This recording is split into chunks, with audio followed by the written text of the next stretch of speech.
Good morning, students. I am Sherry from SDTB Senior Secondary School, your music teacher. आज का हमारा topic है ध्रुपद। ध्रुपद क्या होता है? ये एक गायन का प्रकार है।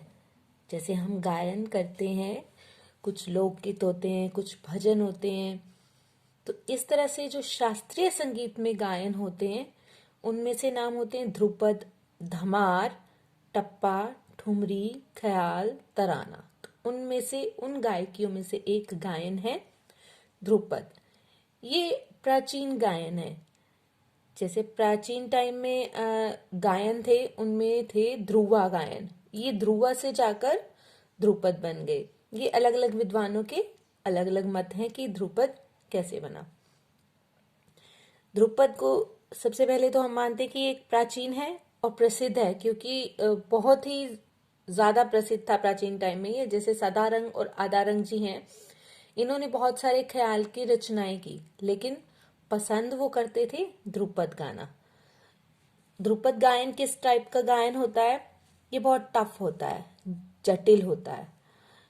ध्रुपद जो शब्द है वो बना है ध्रुव और पद से, अर्थात जिसके नियम निश्चित हों, अटल हों, यानी कि ताल में बंधा हुआ होता है ये।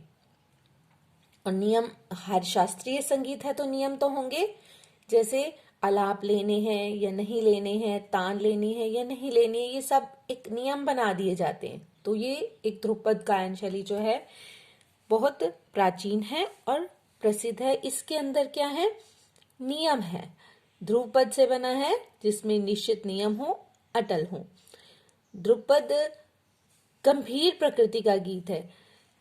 गंभीर प्रकृति का गीत है। इसको गाते हुए क्या होता है, बहुत कठिन होती है, बहुत इसको गाते हुए जोर लगता है। तो जोर लगता है किस पर गाते हुए? कंठ पर और फेफड़ों पर। और इसी कारण इसको मर्दाना गायकी कह देते हैं, कि इसको लेडीज नहीं गा सकती, इसको जेंट्स गाएंगे। एक बात हो गई कि इसे सिर्फ मर्दाना गायकी कहते हैं। लेकिन अबुल फजल जी थे, जो कि जहां तानसेन का दरबार में, जिस दरबार में थे, यानी अकबर के दरबार में, तो वहां एक अबुल फजल भी थे। उनका कहना है कि जो लेडीज होती हैं, जो ध्रुपद गाती हैं, उनको बोलते हैं दफजन, और जो जेंट्स होते हैं उनको बोलते हैं कलावंत। अब इस जो तथ्य है, इस तथ्य से ये पता चलता है कि लेडीज भी गाती थी ध्रुपद, तभी तो दफजन कही जाती थी। तो इससे पता लगता है कि लेडीज भी गाती थी, लेकिन ये कठिन है, बहुत ही जटिल गायकी है, इसलिए इसका नाम ये पड़ गया कि मर्दाना गायकी है। मध्यकाल तक इसका बहुत प्रचलन था, और इसके अंदर जो रस हैं वो होते थे शांत रस या श्रृंगार रस की प्रधानता होती है। ध्रुपद में क्या होता है? 4 भाग होते हैं। जैसे हम कुछ भी गीत गाते हैं तो उसमें क्या होते हैं पार्ट? स्थाई और अंतरा। इसमें होते थे 4 भाग: स्थाई, अंतरा, संचारी और अभोग। अब मुश्किल गायकी है, टफ गायकी है, तो तालें भी इसके साथ जो हैं वो टफ ही बजती हैं। जैसे 4 ताल, ब्रह्म ताल, सूल ताल, तीव्रा, मत ताल, शिखर ताल। और ये सारी जो ताले हैं, जब प्राचीन गायकी है तो इंस्ट्रूमेंट भी प्राचीन है, वो है पखावज। यानी कि पखावज इंस्ट्रूमेंट के साथ ये वाली ताले जो है पखावज पर बजती हैं, तो ध्रुपद के साथ ये पखावज इंस्ट्रूमेंट बजता है। आरंभिक समय में ध्रुपद की संगति पखावज से होती थी, लेकिन जब आजकल है तो वो कौन सा इंस्ट्रूमेंट प्रचार में है? वो है तबला। तो पखावज इतनी इजीली मिलती नहीं है, दक्षिण भारत में ज्यादा मिलती है। तो अगर यहाँ पर कोई उनकी रचनाओं को गाना चाहे तो क्या बजेगा इंस्ट्रूमेंट साथ? तबला बजेगा। ध्रुपद गायकी में धमार की तरह सर्वप्रथम नोम तोम का आलाप लेते हैं। जब हम आलाप लेते हैं, गायन करते हैं, तो हम आकार में गायन करते हैं।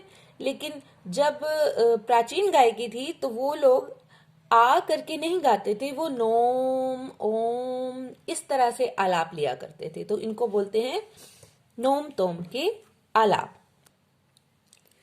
अब नोम तोम के आलाप जो होते थे, इसके भाग होते हैं 4। आलाप की जो लय है तीसरे अंग में धीरे धीरे बढ़ाई जाती है। जब आलाप करते हैं हम, जो भी गाते हैं वो एक लय में होता है। अब धीरे धीरे उस लय को जब तीसरे आलाप के चरण में जाते हैं तो उस लय को बढ़ा दिया जाता है और गमक आरंभ कर दिया जाता है। गमक होता है स्वरों को गंभीरता से गाना, यानी उच्चारण करना ही गमक कहलाता है। ध्रुपद की गायकी जो होती है उसमें खटका, मुर्की, कर्ण, तान ये सब नहीं होते, उसमें होती हैं लयकारियां। लयकारियां होती हैं दुगुन, तिगुन, चौगुन, आड़, विषम, विषम, ये सब तरह की जो लयकारियां हैं ये इस गायन में होती हैं। अब विद्वानों जो है वो विद्वान है वो सारे एक मत नहीं है कि ध्रुपद का आविष्कार किसने किया और कब किया।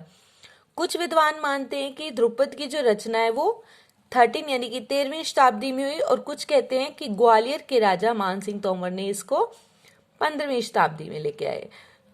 तो इतना निश्चित है कि इसका आविष्कार किसने किया, मानसिंह तोमर ने। अकबर के समय में जो तानसेन थे उनके गुरु थे स्वामी हरिदास डागुर।